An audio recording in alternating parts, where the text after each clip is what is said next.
Hi, Michael. Hi. The question we have today is about another belief that some people might have about enlightenment, and it says that enlightenment is a very rare thing. It only happens to certain specific individuals or beings, or let's say, maybe I'm not very accurate with the words here, Yes.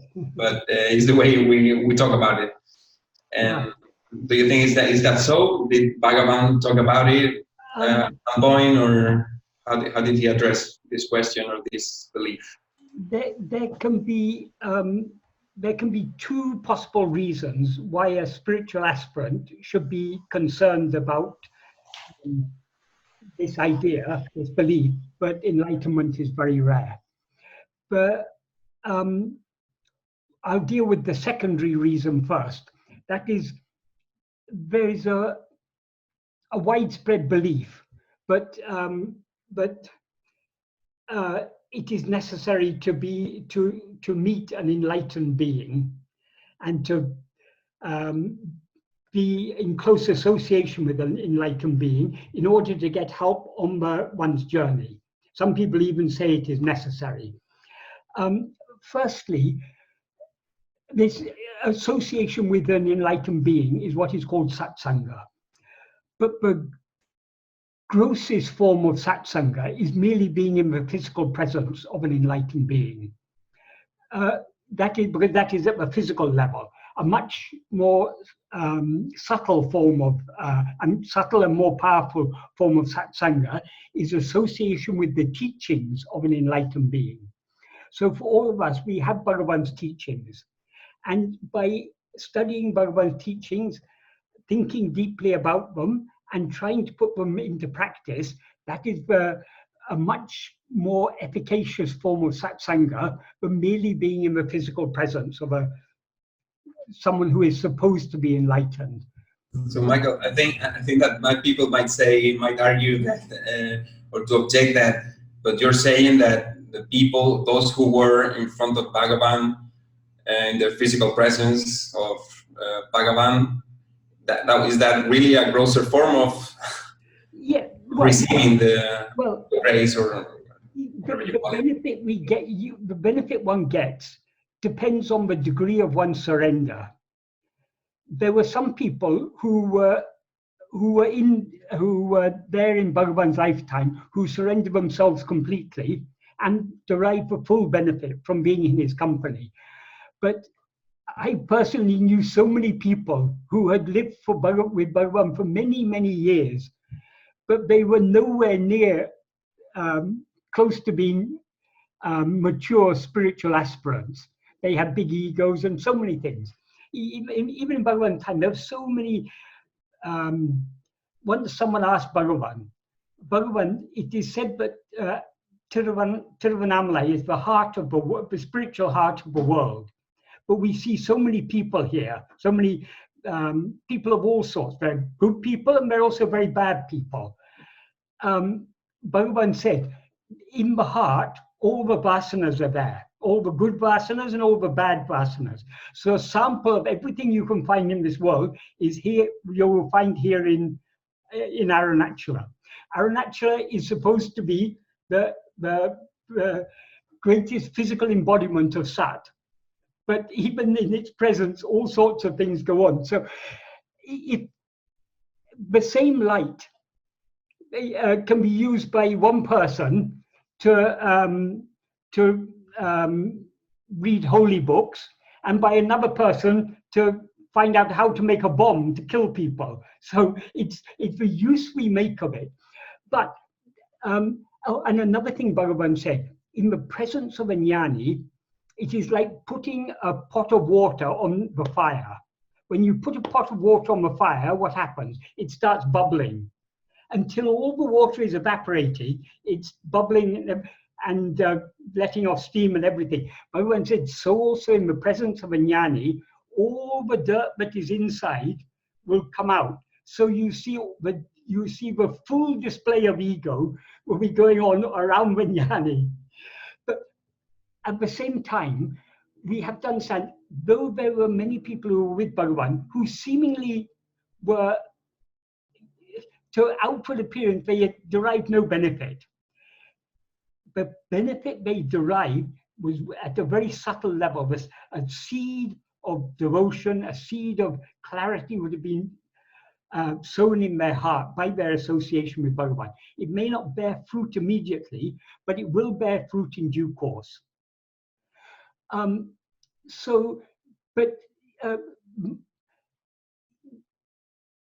Because, as I say, I still would say, but I'm not saying, I don't mean to say that the physical association is not of benefit, particularly, I mean, as I say, it depends on the use we make of it, but it is of benefit, even to the most immature souls, they will derive some benefit.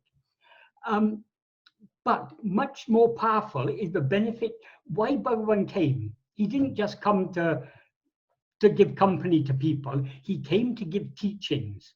And the real spirit of Bhagavan is there in his teachings. So if we want to derive the full benefit of association with Bhagavan, we need to study and think deeply about, understand, and put into practice his teachings. There were so many people around Bhagavan who never even pretended to practice self-investigation or self-surrender. Some of them just took Bhagavan like a god. They would pray to him when they were in difficulty, they prayed to him. So it's far more important than the mere physical presence is the teachings. And it's not just studying the teachings, obviously, is important, but most important is putting them into practice. Bhagavan often used to say, real satsanga is Atma-sanga, because Atma alone is Sat, Atma alone is real. So if you want to have association with what is real, Atma-sanga. Atma-sanga means self-investigation, self-attentiveness. So and moreover, if whatever outward help we are to get, if we need the outward association with a jnani, that will be provided by prarabdha. We don't have to go seeking it. Bhagavan said, what is to happen will happen, no matter how much we try to obstruct it, and what is not to happen will not happen, however much effort we make for it. So many spiritual aspirants waste their time looking for help outwardly, whereas if you go to a real jnani like Bhagavan, what he'll say, what you are seeking is within you. Turn within, find within yourself. So that is, now I dealt with the secondary reason why people may be concerned. The other reason why, a more important reason why people may be concerned that enlightenment is very rare, is what hope is there for me? I'm just an ordinary person. I've got so many desires, attachments, and everything. How can I ever get realization? It's such a rare thing. For that, Bhagavan has given an assurance. But just like when water is evaporated from the ocean, it cannot rest until it returns to the ocean. It rises as clouds, it passes over mountains, it falls on the mountains, it forms streams, it goes down, it may get caught in a dam, but eventually it will come out of the dam, and eventually whatever water is evaporated from the ocean will sooner or later find its way back to the ocean. And that's one analogy. Another analogy he gave is a bird. Wherever a bird may fly in the sky, there's no place for it to rest in the sky. In order to rest, it has to return to the ground. Likewise, for when the ego rises, it cannot rest until it returns to its source. So ultimately, everyone will go back the way they came. This is the assurance Bhagavan gave us in the verse 8, the last verse of Arunachala Ashtakam. So eventually we will all reach there. Why? Because we are already that. How long can we remain away from what we really are? Even now, we are not away from what we really are. It's only, this ego is just an appearance. So all that is required in order to gain enlightenment. What is enlightenment? It's nothing but destruction of ego. Because when ego is destroyed, what remains is our real nature, which is pure awareness. That is the light. So enlightenment means nothing but eradication of ego. So sooner or later, the ego has to be eradicated, because just like a bird can't continue flying in the sky forever, it has to come back to earth to rest. Sooner or later, we will get tired of our rising as ego, projecting phenomena, having one dream after another, each dream being a lifetime. We'll get tired of it, and we will eventually be willing to surrender ourselves. So it's rare in the sense that we may have to take hundreds, thousands, millions, billions, we don't know how many lives we have to go through till we reach there, but we will eventually reach there. Another thing is, we shouldn't be discouraged by how, if we think it's very rare, we think, oh, maybe I won't achieve it. We will certainly achieve it, but whatever little effort we make in this path of self-investigation and self-surrender, Bhagavan said, no effort made in this path will ever go in vain. The more we make effort in this path of self-investigation and self-surrender, the closer we come to our goal. Sometimes we may delay a little, but we are going in that direction. We can't turn back. So